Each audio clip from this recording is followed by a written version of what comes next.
오늘은 이제 베드로 후서 2장인데요.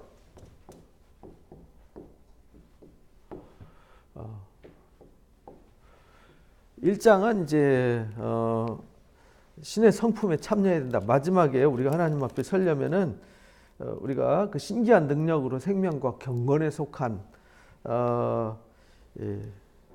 것을 우리에게 주셨기 때문에 우리가 그 영광에 이를 수 있었는데, 그 신의 성품에 참여하려면은 신의 성품의 과정이 있다라는 걸 우리가 배웠잖아요. 그리고 이 하나님의 나라에 넉넉히 이르는 과정 자체가 그냥 베드로가 지어낸 말이 아니고 베드로가 이미 친히 목격했고 주께서 친히 가르쳐 주셨고 친히 보여주셨고 증명한 목격 증언이다. 그보다 더 중요한 것은 이미 우리에게 예언이 있다. 성경의 모든 우리에게 확실한 예언이 있다. 어두운 데를 비추는 등불 같은 예언이 있다라는 것을 가르쳐 주셨어요. 그런데 이 예언은 사사로이 아무나 함부로 풀 수 있는 것은 아니다라고 이제 가르쳐 줬죠. 그래서 이제 마지막 유언 같은 편지이기 때문에 그래서 우리가 받은 축복이 무엇인지 이것을 이제 구체적으로 가르쳐 주신 거예요. 그래서 1장의 3절 말씀을 잘 기억을 해야 됩니다. 신기한 능력과 생명과 경건에 속한 모든 것을 우리에게 하나님이 주셨다라는 거. 근데 그것은 그냥 주어진 것이 아니라 자기 영광과 덕으로서 우리를 부르신 하나님을 알므로 주어진 것이다 라는 것을 지난주에 함께 나눴습니다. 그리고 그 보배롭고 지극히 큰 약속에 참여하려면은 신의 성품에 이르러야 한다. 신의 성품 과정이죠. 7가지 과정. 믿음의 덕을, 덕의 지식을, 지식의 절제를, 절제의 이제 경건의 형제우애를, 형제우애의 사랑을 더하라. 이 과정. 그러니까 우리가 이제 신앙이라는 것이 아기로 태어났으면 이제 어른이 되어가는 이 과정이 있다라는 거죠. 진짜 큰 어른은 누구냐? 형제우애의 사랑을 더하는 자다. 이렇게 가르쳐 주셨어요. 그래야만 하나님 나라에 넉넉히 들어갈 수 있다. 이것은 확실히 검증된 거다. 근데 2장에서 이제 마지막에 부탁한 것은 이 거짓 선지자들 얘기입니다. 거짓 선생. 이게 이제 1세기 당시에 최초의 이단이 이제 마르시온이라고 그러잖아요. 마르시온. 예수님의 육체로 오심을 부정하기 시작한 거예요. 예수님이 어떻게 거룩한 하나님이 육체로 오냐? 말도 안 된다. 이래가지고 부정하고 구약 성경은 이미 끝났다. 이래서 구약 성경은 성경으로 인정하지 않았어요. 사도 바울이 쓴 바울 서신만 이제 하나님 말씀이다. 이래가지고는 예수님의 신성만 들고 나와가지고 혼돈을 줬던 마르시온이 있었죠. 그 외에도 그 계속 이제 2세기, 3세기 지나오면서 이단들 논쟁이 나와서 이제 교부 회의를 통해서 교리가 만들어지기 시작한 거죠. 교리, 도그마가 만들어지기 시작했는데 이 베드로 후서가 쓰여지는 베드로가 활동하던 그 당시면은 이게 앞에서 말씀드렸잖아요. 64년에서 67년경인데 AD 이미 이때 이단들이 활동하고 있었다라는 거예요. 근데 중요한 거는 헛똑똑이었다는 거예요. 이 거짓 선생은요, 헛똑똑입니다. 헛똑똑이.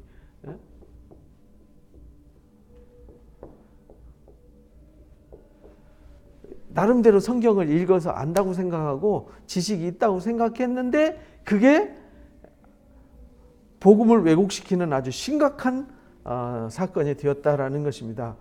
그래서 이게 우리가 구약을 가르치다 보면 이제 이 거짓 선생이 되기 쉬워요. 구약을 잘못 가르치면. 왜냐하면 구약 모세오경은 613가지 율법으로 되어 있다 그랬잖아요. 613가지. 하라라는 248가지와 하지 마라라는 365가지로 이루어져서 더하기 하니까 613가지라고 그랬잖아요. 모세오경에. 근데 이걸 잘못 가르치면 율법주의자가 되는 거예요. 무슨 말이냐면 내 노력으로 나 스스로 노력해서 거룩해진다라는 잘못된 가르침을 배울 수 있어요. 내가 이렇게 해야 된다. 내가 이렇게 했기 때문에 내가 이렇게 하지 않으면 이라는 우리가 이렇게 되면은 거기 이제 하나님이 없어지는 거죠. 아브라함을 영웅으로 만들고 여호수아를 영웅으로 만들고 모세를 영웅으로 만들고 기드온을 영웅으로 만드는 건 다 가짜예요. 그런 것은 하나님의 역사가 아닙니다. 왜냐하면 성경에서 말하는 건 아브라함도 연약한 사람이었다. 다윗도 연약한 사람이었다. 기드온도 연약한 사람이었다. 모세도 한없이 연약해서 가나안 땅 못 들어갔잖아요. 그죠? 그러니까 의인은 없나니 하나도 없다. 이게 성경이 말하는 건데 그들은 위대했다. 요셉은 위대했다. 뭐 요셉 같은 사람, 뭐 모세 같은 사람, 아브람 같은 사람 자꾸 이제 그렇게 하다 보면 우리는 하나님의 은혜를 바라는 게 아니라 아브람처럼 되려고 하고 모세처럼 되려고 하는 모순에 빠지게 되는 거죠. 그러면 그게 이단이 되는 거예요.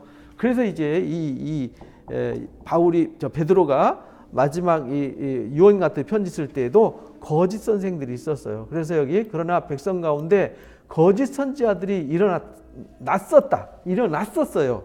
이미 이거는 이 베드로 당시에만이 아니라 구약 성경 시대를 말하는 거예요. 구약에도 이미 거짓 선지자들 얘기가 나오잖아요. 그래서 예레미야 23장과 에스겔서 13장에 보면 이제 거짓 선지자들에 대한 얘기가 나오잖아요. 이들은 거짓 선지자들은 하나님이 보내지 않았어요. 근데 자기 스스로 일어났어요. 이게 거짓 선지자들이에요. 구약 성경에서 하나님이 보낸 선지자들은 하나님이 일으키셨고 하나님의 말씀을 그 입에 주셨어요. 그래서 그 입에 있는 하나님의 말씀을 대언해요. 그래서 에스겔서 3장에 보면 에스겔을 부르실 때 하나님이 그 입에 말씀을 주세요. 그리고 가서 뭘 하냐? 하나님이 준 말씀을 전해야 돼. 파수꾼처럼. 가서 네가 이 말씀을 전하지 않아서 의인이 죄를 짓고 죽으면 핏값은 너한테서 찾겠다. 만약 죄인이 이 말씀을 듣지 않아서 죄 가운데 죽으면 당연히 심판받지만 그 죄값은 너한테 찾겠다. 이게 이제 에스겔서 3장과 33장의 부르심의 얘기란 말이에요. 에스겔서 18장에서도 그 부분을 이제 강조하지만은 그래서 가짜와 진짜는 하나님이 말씀을 주셨어요. 그럼 하나님이 말씀을 주신 진짜인지 가짜인지 어떻게 아느냐라는 것을 항상 근거를 제시했어요. 근거. 그래서 우리가 성경을 똑바로 알아야 근거를 알 수 있는 거죠. 진리의 근거. 그래서 거짓 선지자들이 많이 일어났었다. 이와 같이 너희 중에 거짓 선생들, 구약 시대에 거짓 선지자들이 많이 있었던 것처럼 1세기 당시에도 거짓 선생들이 많았다. 그 말은 지금도 거짓 선생들이 많이 있다. 심지어는 어떤 말까지 오갔냐면 제가 이제 책에서도 보고 어떤 글에서도 보니까 그러더라고요. 요즘은 페이스북에 워낙 많은 글들이 떠돌아다니니까 가짜도 많고 진짜도 있겠지만은 실제 제가 책을 통해서도 보니까 목사가 마지막 임종할 때 나는 예수를 믿지 않았다라고 고백한 사람이 있었다는 거예요. 그 말이 돼? 그러면은 그 사람한테 말씀을 들은 사람들은 그건 뭐지? 이런 생각이 드는 거예요. 근데 실제 지금 오늘을 살고 있는 사람들이 하나님을 믿는데 하나님을 믿는다는 게 뭔지에 대한 정의도 제대로 안 내려진 사람들이 많다는 거예요. 하나님을 믿는다. 그 말은 하나님의 말씀을 믿는다. 그럼 하나님의 말씀을 믿는다. 그게 뭐냐면 예수 그리스도를 믿는 거예요. 예수 그리스도를 믿는다는 것은 성령을 믿는다는 말이에요. 근데 그게 다 같이 연결되어 있는 거거든요. 하나로. 그래서 하나님은 삼위일체 하나님이라고 이제 그렇게 이제 강조를 하는 거예요. 그래서 이 근거를 찾아서 여기 가짜들이 많이 나타났다. 지금도 가짜가 많다. 그들은 멸망하게 할 이단이다. 이렇게 봐요. 이단. 하이레시스라고 하는 이단이라는 것은 분리된 자라는 뜻이에요. 가만히 끌어들여서 자기들을 사신 주, 예수님이 우리를 핏값을 주고 샀잖아요. 그 산 주님을 부인한다. 그래서 1세기 당시에 제일 많이 등장했던 가짜 선지자는, 구약시대의 가짜 선지자는 재앙과 심판을 부정하고 하나님의 무조건 축복하시고 함께 하신다라는 가짜 복음을 전한 거고요. 그래서 예레미야 선지자가 바빌론 포로로 사로잡혀 갈 것을, 징계할 것을 이사야가, 예레미야가, 에스겔이 외칠 때 전혀 듣지 않았잖아요. 그리고 가짜들 선지자들의 말을 잘 들었어요. 가짜 선지자들이 곧 하나님이 예루살렘 성을 회복시켜 주실 거다. 하나님이 저 악한 사람들을 다 싸워서 이겨주실 것이다. 그 얘기만 믿은 거죠. 그러니까 오늘날 복음도 마찬가지. 이 복음이라고 하는 것은 복음의 가장 중요한 핵심이 뭐냐면 회개거든요. 회개. 회개라는 말은 죄를 깨닫게 하는 거잖아요. 죄가 있어야, 죄가 있는 사람이 회개하는 거지, 죄를 모르는 사람이 어떻게 회개를 하겠어요. 그래서 복음을 전하는데 꼭 우리의 문제가 뭔지, 죄가 문제를 깨닫게 해주는 거예요. 우리가 이제 고린도전서 수련회를 하는데, 고린도전서 제가 이제 오늘부터 1장 이제 보내는데, 앞에 서론 2번 보냈고요. 1장 보내는데, 서신서의 특징은 뭐냐면 죄가 뭔지를 알게 하는 거예요. 문제가 뭔지를 알게 하고 그 문제를 깨닫고 그 문제에서 돌이켜서 문제를 해결하는데 서신서의 목적이 있는 거예요. 그 말은 선지자들의 이야기하고 똑같아요. 구약의 선지자들의 구조와 글 구조와 사도 바울이 쓴 서신서의 구조는요, 똑같습니다. 그들에게 죄가 무엇인지를 다 들춰내요. 근거가 뭔지. 그래야 이게 회개할 게 있고, 회개했으면 회개한 결과가 뭔지를 알아야 우리가 거룩해지는 거고 하나님의 은혜가 임하는 거잖아요. 그래서 이제 죄를 깨닫게 하는 거죠. 그리고 회개해서 새롭게 하는 거죠. 이것이 이제 성경의 본질입니다. 그래서 여기 핏값을 주고 우리를 구속하신 주를 부인한다는 말은 예수님이 육체로 오신 것을 부인한다. 요한일서에는 예수님의 육체로 오신 것을 부정한 것을 적그리스도다, 이렇게 아주 단적으로 얘기를 했어요. 임박한 멸망을 스스로 취하는 자다. 그러니까 예수님을 부정하는 사람들은요, 임박한 멸망을 스스로 취하는 사람들이에요. 이게 거짓 사도들이고 거짓 선생들이에요. 오늘날도 거짓 선생들이 많아요. 내용 들어보면 알아요. 거기에 복음이 있는가 없는가 보면은, 복음이 없는 설교는요, 가짜예요. 복음이 없는 설교는 아무 의미가 없어요. 왜냐면 복음 없는데 그 아무리 무슨 철학, 뭐 소크라테스가 좋은 얘기하고 플라톤이 좋은 얘기하고 뭐 공자와 노자와 뭐 맹자가 좋은 얘기하면 무슨 의미가 있냐고요. 좋은 철학 지식. 그래서 성경에 있는 각종 선하게 살아야 된다, 착하게 살아야 된다, 의롭게 살아야 된다, 거룩하게 살아야 된다라는 내용은요, 사실 따지고 보면은 뭐 다른 이 현자들이 쓴 것과 별 차이가 없습니다. 중요한 것은 그 죄의 문제를 해결해 줄 수 있는 것, 나 스스로 할 수 없는 것, 스스로 의롭게 될 수 없는 나를 의롭게 하는 것, 죽을 수밖에 없는 자가 죽지 않는 자가 되게 하는 것, 영원히 사망의 종로를 타는 자가 생명의 자유를 얻게 하는, 이것이 안 되는 거잖아요. 그게 뭐냐면 이게 복음이잖아요. 복음으로만 되는 겁니다. 그러니까 모든 성경은 복음으로 풀어지는 거예요. 예수 그리스도로 풀어지는 거죠. 그래서 그것을 깨닫게 하는 것이 성령의 역사예요. 여럿이 그들의 호색하는 것을 따른다 이랬어요. 결국은요, 예수님을 부정하면, 육체로 오신 것을 부정하면 이 영지주의자가 되는 거예요.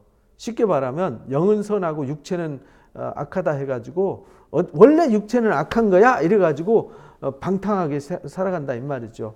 그래서 호색하는 것을 따르는데 이로 말미암아 진리의 도가 비방받는다. 결국은요, 기독교가 비방받는 이유는요, 복음적인 진리를 포기하고요, 자꾸 자기 고집과 자기 뜻을 내세우기 때문에 비난받을 때는 이유가 있는 거잖아요.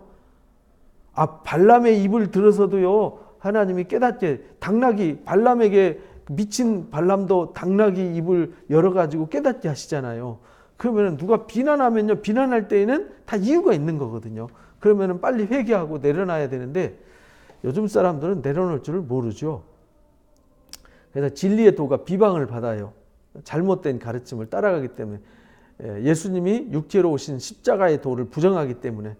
그들이 탐심으로 지어낸 말을 가지고 너희로 이득을 삼는다. 결국은요, 이 가짜들은요, 성도들을 이익의 도구로 삼아요. 지어낸 말을 가지고. 너희로 이득을 삼으니 그들의 심판은 옛적부터 이미 결정되어 있다는, 지체하지 않고 멸망은 잠들지 않는다는 말은 지금 급하게 오고 있다는 뜻이죠. 그래서요, 하나님이 하시지 않은 일, 복음이 없는 곳에는 시간이 조금 걸릴 뿐이지 반드시 이루어져요. 시간이 좀 걸리는데 사람들은 그 시간을 알지 못하는 거죠. 왜냐하면 나무가 하나 심겨져 가지고 잘못 심겨져도 그것이 나중에 열매가 안 맺혀지고 삐뚤어지고 잘못 만들어지는데도 시간이 필요하잖아요. 씨를 뿌렸는데 자고 일어났는데 아 이거는 잘못된 나무, 아 이건 잘 될 나무 몰라요. 요즘은 이제 과학이 발달해 가지고 자식을 낳을 때 이 DNA 분석을 한대요. DNA 분석해서 나한테 이제 유전병 있잖아요. 유전. 자식한테 잘못된 병을 유전시켜 줄 수 있는 유전적 요소를 다 빼버린대요. 빼버리고 건강한 유전자를 물려주는 거죠. 요즘은 그렇게까지 이제 바뀌었어요. 그 정도로 이제 과학이 발달해서 분석하고 이렇게 하지만 과거에는 그렇지 않았거든요. 그래서 내 자식이 건강한 자식 나올지 뭐 딸이 나올지 아들이 나올지 모르지만 옛날에는 몰랐지만 지금은 다 알잖아요. 그래서 이게 하나님이 하시는 일은요 아무도 몰라요. 알지 못하지만 어느 시간이 지난 뒤에 드러나는 거죠. 그래서 그 나무는 열매 보면 안다라고 하는 단순한 진리를 예수님이 가르쳐 주신 겁니다. 그러면서 예를 들어서 설명하는 거예요. 예. 4절에 보면은 하나님이 범죄한 천사들을 용서하지 않았다. 지옥에 던져 어두운 구덩이에 두어서 심판 때까지 지키게 하셨다. 여기 말하는 지옥은요, 이 하데스라고 하는 스올이라고 하는 지옥을 말하는 게 아니에요.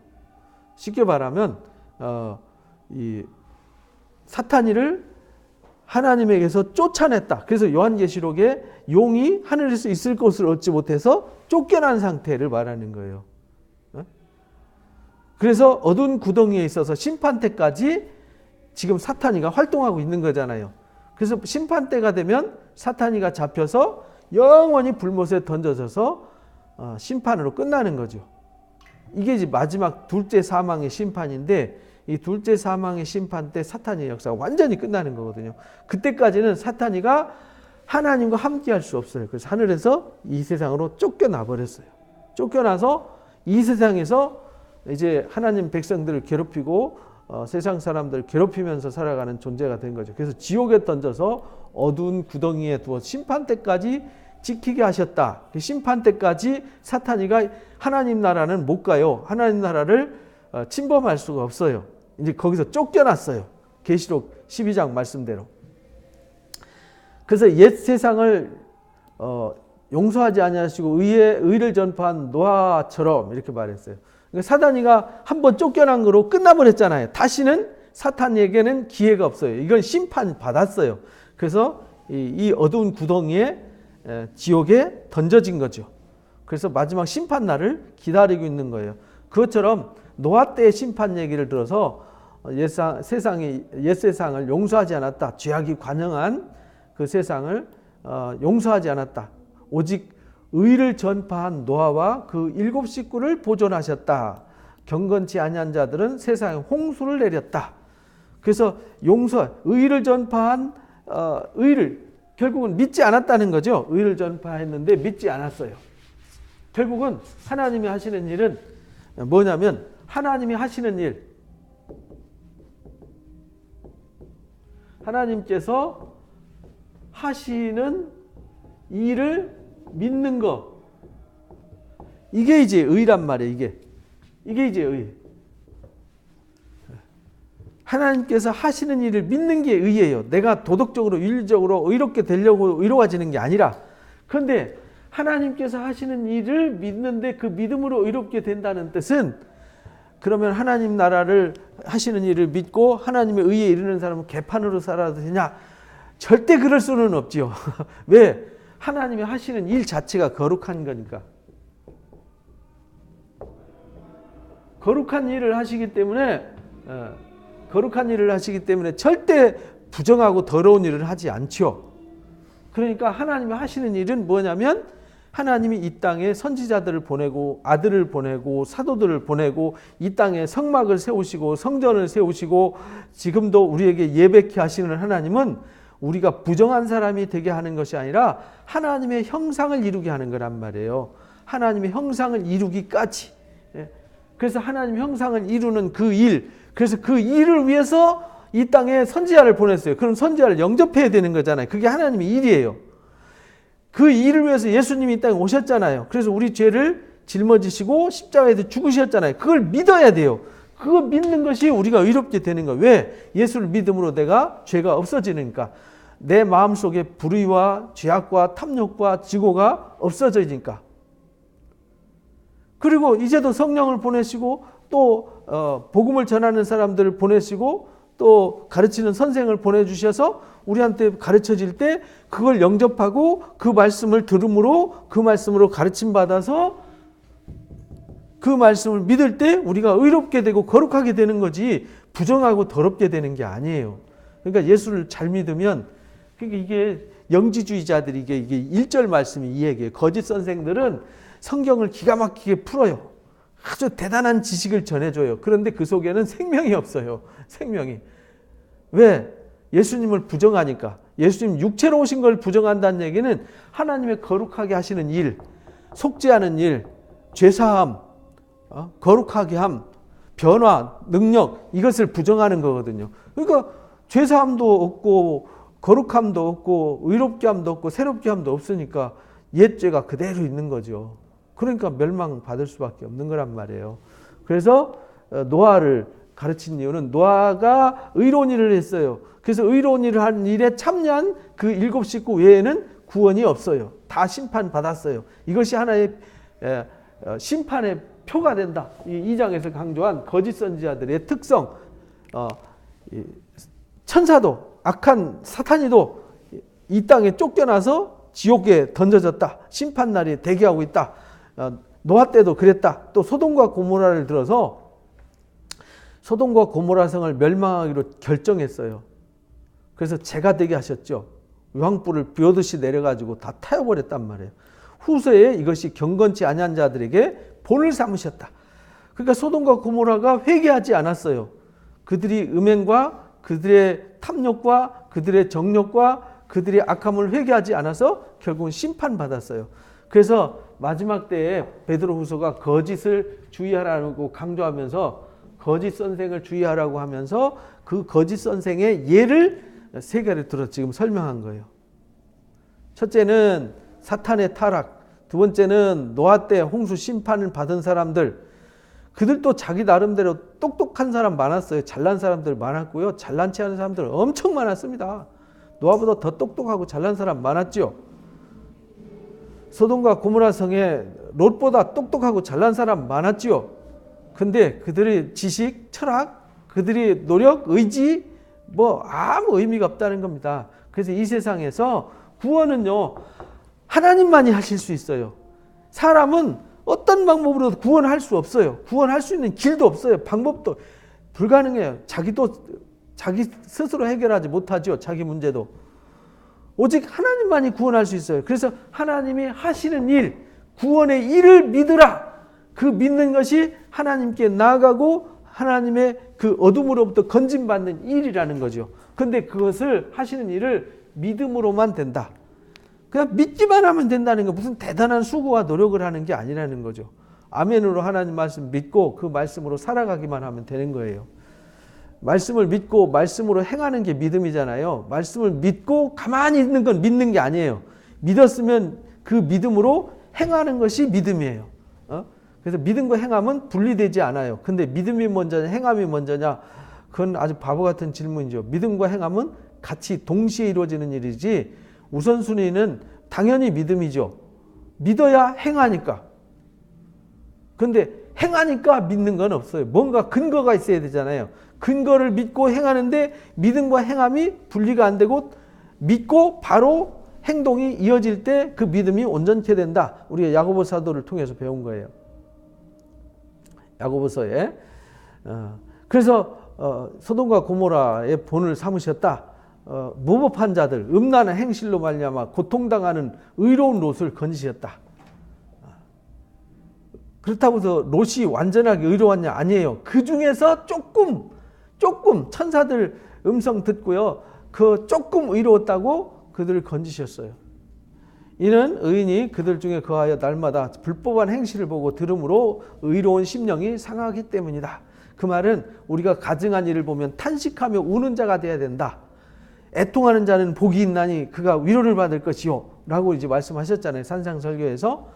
그래서 부정하고 불법한 일을 보고 애통하는 사람이 되어야 된다. 주께서 경건한 자는 시험에서 건지실 줄 아신다. 주께서는요 경건한 자를 시험에서 건지세요. 내버려 두지 않아요. 예수를 잘 믿었는데 타락했다. 그건요 예수 믿은 게 아니에요.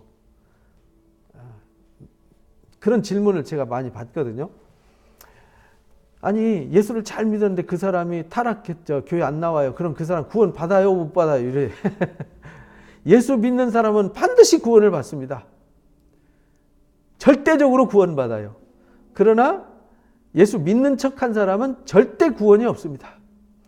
그러니까 믿다가 갑자기 불교인이 됐다든지 예수 믿다가 무당을 믿었다든지 이건요 그 사람 원래 예수를 안 믿은 거예요.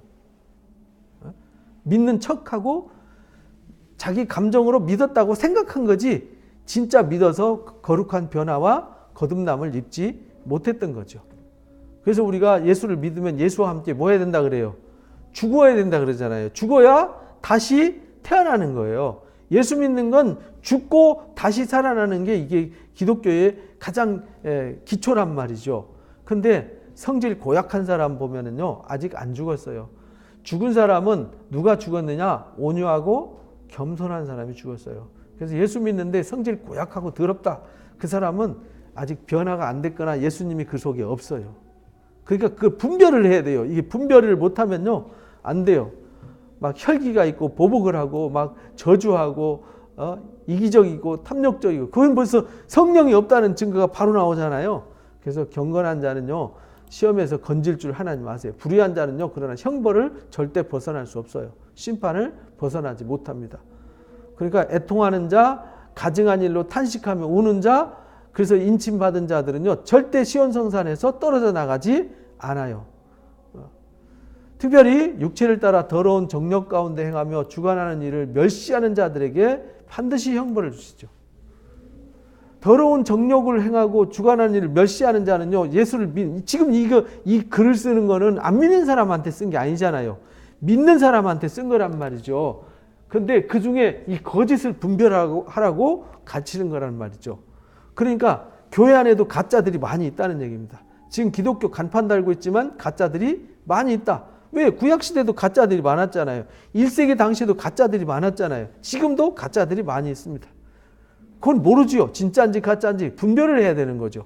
근데 그 나무는 열매 보면 안다 그랬어요. 그래서 참 진리를 만나고 좋은 선생을 만나는 게 참 어려운 거죠. 주관하는 일을 멸시하는 자에게 형벌을 할 줄 아시느니라. 이들은 당돌하고 자긍하며 떨지 않고 영광 있는 자들을 비방하잖아요. 당돌해요. 하나님을 저주하고 하나님 자녀들을 저주하고 또 하나님 사람들을 능멸하고 저주하고도요 아무렇지도 않아요. 당당하게 떨지도 않아요. 영광 있는 자들을 비방하고도요 당당해요. 더 큰 힘과 능력을 가진 천사들도 하나님 앞에서요 그들을 거슬러 비방하는 고발을 하지 못했는데 함부로 말하는 것은 그 속에 성령이 없다는 뜻입니다. 그 사람 속에는 하나님이 없고 주님이 없고 성령이 없다. 이런 그래 가짜를 분별하라는 거예요. 지금 이제 베드로 사도가 마지막으로 부탁하는 것은 우리가 신의 성품으로 변화받아서 하나님 나라에 넉넉히 들어갈 수 있는 사람이 돼야 된다라는 걸 강조하면서 이제 가짜가 조심해라. 가짜 거짓말 하는 선지자들을 옛날에 있었듯이 지금도 거짓 선생들이 많이 있으니까 주의해라. 그들은 열매 보면 안다. 그 열매는 육체의 정욕을 따라 행한다. 하나님을 능멸하고 당돌하고 자긍하고 떨지도 않고 영광 있는 자들, 영광의 자녀들, 하나님의 자녀들을 비방하고 험담하고 저주하고 하는 것을 아무렇지도 않게 그저 이 반찬에 양념 넣듯이 넣어가지고 늘 한다라는 거죠. 아니라는 거죠. 너무 비방하면 안 돼요. 자기가 무슨 대단한 선지자 되는 것처럼 막 비방을 너무 많이 하면 안 돼요. 그건 그 사람 속에 성령이 없다는 걸 스스로 증명하는 거예요. 우리는요, 심판은 하나님이 하세요. 우리는 우리가 해야 될 진리를 가르침 받아서 하나님이 하시는 거룩한 일을 듣고 믿고 참여해서 그 일에 힘쓰면 되는 겁니다. 그러나 이 사람들 어떤 사람들이냐면 거짓 증인들, 거짓 선생들. 그래서 거짓 열매가 나타난 이 더러운 정력으로 행하고요. 하나님을 멸시하는 사람들, 또 당돌하고 자긍하고 떨지 않는 사람, 이런 사람들은요, 본래 잡혀 죽기 위해 태어난 이성 없는 뭐가 되냐면 짐승 같은 사람이에요. 그래서 이 신천지나 안사홍중이나 이런 데 보면요, 뭐 이재록이 엊그저께 TV에도 나왔다며요. 그런 사람들 보면 벌써 이 눈으로 보이지 않나요? 다 답답한 거예요. 아니, 그게 가짜고 이단이라는 것이 한눈에 보이는데 분별력이 없는 거죠. 그래서 이단에 따라가는 사람들은요, 참 무능한 사람들이에요. 근데 영적으로 무능한 거죠. 세상적으로는 똑똑한지는 모르지만 영적으로 무능하면요, 세상 지식이 아무리 많고 능력이 있어도요, 영적인 지식이 없으면 영적인 지식이 그들을 거짓이 가짜가 그들을 굴복시킨다는 거죠. 그만큼 인간이 약하다라는 겁니다. 그래서 본래 잡혀 죽기 위해서는 이성 없는 짐승 같은 사람들이죠. 그런 사람들은 알지 못하는 것을 비방하잖아요. 그래서 멸망 가운데 멸망을 당해요. 그러니까 사람을 만나도요, 너무 남 비난하고 험담하고 헐뜯고 막 남 재단 칼질하고 이런 사람 만나면 안 돼요. 그거는 저주를 만나는 겁니다. 그런 사람들 만나면 안 돼요. 늘 만나면 칭찬하고 축복하고 격려하고 온유하고 겸손하고 위로하고 소망을 주고, 그러면서도 죄에 대해서는 아주 단호하고 이런 사람을 만나야 되는 거죠. 그래서 이 불의의 값으로 불의를 당하며 낮에 즐기고 노는 것을 기쁘게 여기는 자들, 이게 이제 거짓 선생들의 특징이라는 거죠. 그들이 정과 흠이다. 너희와 함께 연애할 때 그들의 속임수로 즐기고 놀며 음심이 가득한 눈을 가지고 범죄하기를 그치지 않는다. 결국은요, 성도가 교회잖아요. 교회를 건강하게 돌봐야 된다는 말은 성도 한 사람 한 사람을 건강하고 바르게 세워가야 되는데, 성도를 건강하게 바르게 세우는 게 아니라 성도들 머리 숫자를 어떤 세력으로 생각하는. 그래서 큰 교회든 작은 교회든 이 지도자들은요, 정말 한 생명을 천하보다 귀하게 여기는 자세가 있어야 되거든요. 그것이 없으면은 결국은 이렇게 불의한 자가 된다라는 겁니다. 그들은 저주의 자식이다. 굳세지 못한 영혼들을 유혹해 가지고요, 탐심에 연단된 마음을 가진 자들이니 저주의 자식이다. 굳세지 못한 사람들 유혹하는 게 거짓 선지자들, 거짓 선생들이 하는 일이잖아요. 그들이 바른 길을 떠나 미혹되어 부올의 아들 발람이 길을 따르는도다. 발람이 불의의 싹스를 사랑하다가 결국 불법으로 책망받았잖아요. 그 나귀가 사람의 소리로 말하여 이 선지자의 미친 행동을 저지시켰다. 이런 사람들은 물 없는 샘이다. 물 없는 샘은 샘이 아니잖아요. 샘은 샘인데 물이 없어요. 사람들에게 희망을 주죠. 이 거짓 선지자들이 희망을 주는데 이 거짓 선지자들이, 거짓 선생들이 주는 희망은 물 없는 샘. 그래서 샘까지 갔어요. 샘, 물 나올라나? 여기 물이야. 여기 샘이야. 물이 나올 거야. 나올 거야. 하루 종일 기다려도 1년 지나도 10년 지나도 안 나와요.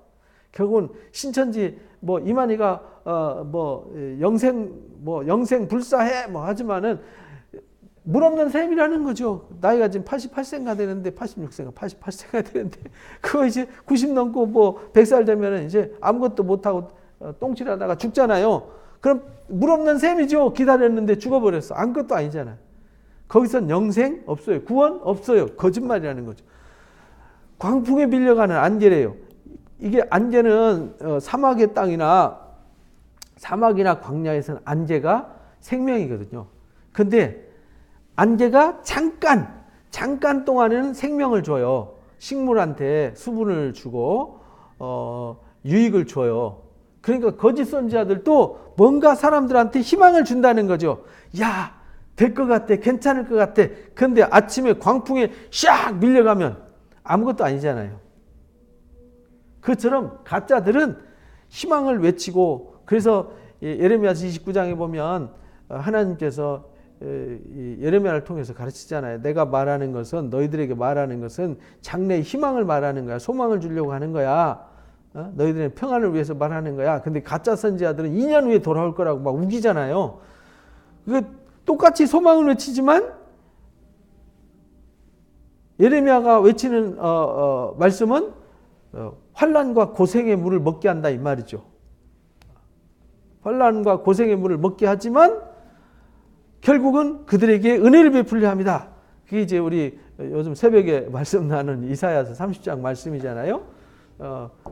환난과 고생의 물을 먹지만 결국은 은혜를 베풀으셔서 그들이 물된 동생 같게 회복시켜 준다는 거잖아요. 근데 거짓 선지자들은 희망이 있지만 광풍에 밀려가는 안개처럼 잠깐 동안은 은혜를 베풀지만, 은혜가 있는 것 같지만 아무것도 아닌 것이 된다. 물 없는 샘처럼 기대만 잔뜩 갖게 하지만 아무런 희망을 주지 않는다. 이것이 거짓 선지자들, 거짓 선생들이 하는 일이다.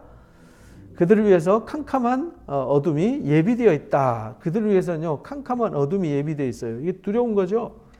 그들이 허탄한 자랑의 말로 토하며 그릇되게 행하는 자들에게 겨우 피한 자들을, 그러니까 지금 이 가짜들이 하는 일은 정말 환난 속에서, 어려움 속에서 겨우 피해온 성도들 한 사람을, 쉽게 말하면 엎어진 사람을 발로 밟는다는 거예요. 지금 엎어진 거 일으켜 세워도 지금 죽을 판인데 엎어진 놈 밟고 깔게 뭉갠다는 거예요. 자랑의 말을 토해가지고 그릇되게 행해가지고요, 겨우 피한 자들에게 음란으로서 육체의 정력 중에서 유혹하는도다. 엎어진 사람을 위에서 밟고 앉아서 깔아 뭉개가지고 죽게 만든다는 거예요. 그에게 자유를 준다 해도 자신들은 멸망의 종일 뿐이다. 희망을 외치지만 희망을 줄 수가 없다는 거예요. 왜? 자기 스스로도 희망이 없거든요. 누구든지 진자는 이긴 자의 종이 될 뿐이다. 그래서 우리가 거짓 것에 속아서 거짓의 종이 되면 안 된다는 겁니다. 만일 그들이 우리 주 대신 구주 예수 그리스도를 알므로 세상의 더러움을 피한 후에, 우리가 예수를 알았어요. 그래서 더러움을 피했어요. 그리고 다시 그 중에 얽매이고 지면 나중 형편이 처음보다 더 심하게 된다. 이렇게 말했잖아요. 그래서 의의 도를 안 후에 거룩한 명령을 저버리는 것보다 알지 못하는 것이 도리어 그들에게 낫다. 그러면 이 사람들이 예수 믿었다가 타락해서 구원 못 받는 사람도 있을 수 있는가라는 질문이 있는데, 여기서 말하는 의도는 그게 아니다라고 말하는 거예요. 이미 의의 도를 안 후에 예수 믿으면 구원 받는구나, 알아요. 예수 믿으면 의롭게 되는구나, 영생 얻는구나. 그런데 내가 예수님을 영접하진 않아요. 의의 도를 알아요. 그런데 예수님을 영접하고 예수님과 함께 죽고 변화는 경험하지 못했어요. 거듭남은 체험하지 못했어요. 그래서 나는 죽고 내 안에 내가 사는 것이 아니라 그리스도가 사는 이 그리스도의 삶을 경험하지 못한 사람이다. 예수 믿으면 구원받는다는 거 알아요. 예수 믿으면 좋다는 거 알아요. 예수 믿으면 예수님의 이름으로 기도하면 들어준다는 거, 응답한다는 거 알아요. 하나님의 나라가 오고 주님이 다시 온다는 거 알아요. 근데 아는데 이 사람이 진짜 거듭남을 경험하지 못했어요. 그러면 그 사람은 의의 도를 알았지만 다시 세상의 더러움으로 더러워졌어요. 그러면 그 사람은 다시 돌이킬 수 없어요. 그래서 히브리서 6장에 다시 타락한 사람은 내세의 능력을 맛보고 타락한 사람은 다시 돌이킬 수 없다. 이렇게 말씀을 하신 거예요. 그래서 참된 속담에 이게 잠언 26장에 게으른 자, 미련한 자에 대한 말씀에서 나오잖아요. 참된 속담에 이르기를 개가 그 토하였던 것에 돌아가고 돼지가 씻었다가 더러운 구덩이에 도로 누웠다 하는 말이 그들에게 응하였도다. 이렇게 말씀하잖아요. 그래서 요즘 이 말세에 제일 위험한 신앙이 뭐냐면 이단입니다. 이단. 그런데 중요한 건 이단이 신천지보다 더 두려운 건요, 기성교회 안에 있는 이단이 더 무서운 거예요. 그래서 고린도 후서 11장에는 천사도 사탄도 광명한 천사로 가장을 한다. 정통 교회라고 말하지만 가짜도 많이 있다. 이런 뜻이잖아요. 무서운 거죠. 그래서 사실은 이단을 주의해야 되는데 그 이단이 뭐냐면 가짜라는 거죠. 거짓 복음, 거짓 진리 이런 걸 분별할 수 그래서 분별하려면요 달리 방법 없어요. 분별하려면 말씀으로 전신갑주 있는 방법 외에는 없어요.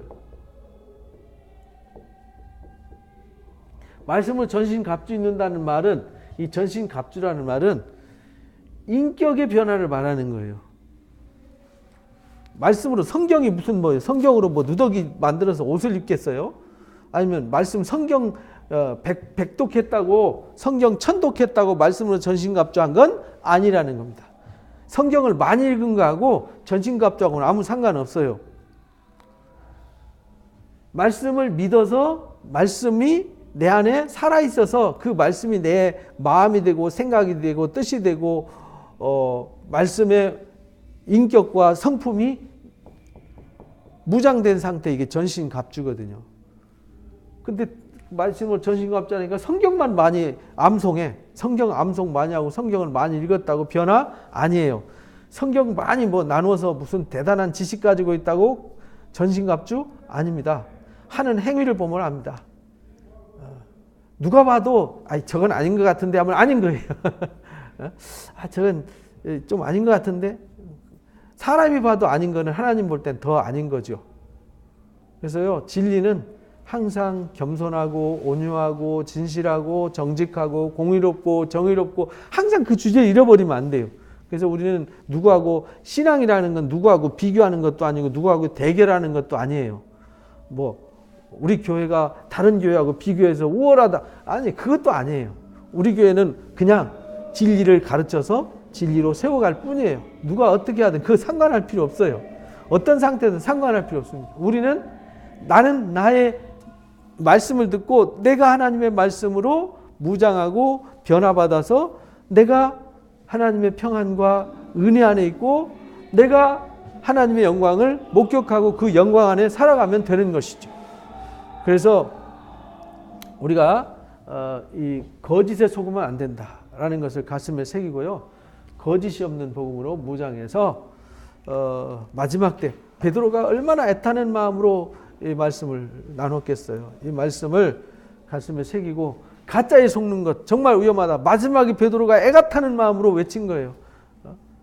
그래서 우리는 가짜에 속지 않고 진리 위에 세워져서 진리로 승리하는 자 되시기를 주님의 이름으로 축복합니다. 기도하고 마치겠습니다. 귀한 시간 주셔서 오늘도 귀한 말씀으로 영적 일깨움 주시니 감사합니다.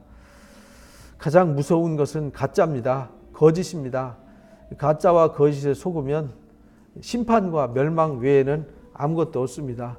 그래서 타락한 천사가 하늘에서 내어 쫓겨서 이 세상 죄악 속에 갇혀버리고 어둠에 갇혀버렸음을 또 노아 때에 하나님 심판이 임했음을 또 소돔과 고모라가 심판받았음을 발람이 탐욕에 눈이 멀어서 하나님 불쌍하게 되었음을 우리에게 증거로 보여주셨습니다. 우리는 물없는 샘같이 광풍에 몰려가는 안개와 같은 거짓과 거짓의 유혹에 속는 자가 되지 않게 해주시고 참된 진리를 가슴에 새기고 또 새겨서 진리가 나의 마음이 되어지고 생각이 되어지고 뜻이 되어져서 늘 나의 인격과 성품이 예수님을 닮아가도록 성령의 인도하심과 지도하심을 받는 자가 되게 해 주옵소서. 진리의 성령을 보내주신 것은 우리에게 참 진리 가운데 인도하시고자 하는 하나님의 거룩한 뜻이 담겨져 있습니다. 내가 과연 진리 가운데 인도받아 있고 진리 가운데 세워져 있는가를 돌아보고 날마다 우리 자신을 진리 가운데 세워가고 진리의 사람으로 날마다 거듭남과 변화를 체험하고 이제 진리의 자녀로 그리스도의 제자로 하나님의 자녀로 온전히 살아가도록 인도해 주옵소서. 감사합니다. 영광받아 주옵소서. 예수님의 이름으로 기도하옵나이다. 아멘. 하늘에 계신 우리 아버지여 이름이 거룩히 여김을 받으시오며 나라에 임하오시며 뜻이 하늘에서 이루어진 것 같이 이 땅에서도 이루어지이다. 오늘날 우리에게 일용할 양식을 주옵시고 우리가 우리에게 죄 지은 자를 사하여 준 것 같이 우리 시험에 들지 말게 하시며 다만 악에서 구하옵소서. 되게 나라와 권세 영광이 아버지 앞에 영원히 있사옵나이다. 아멘. 수고했습니다. 고맙습니다.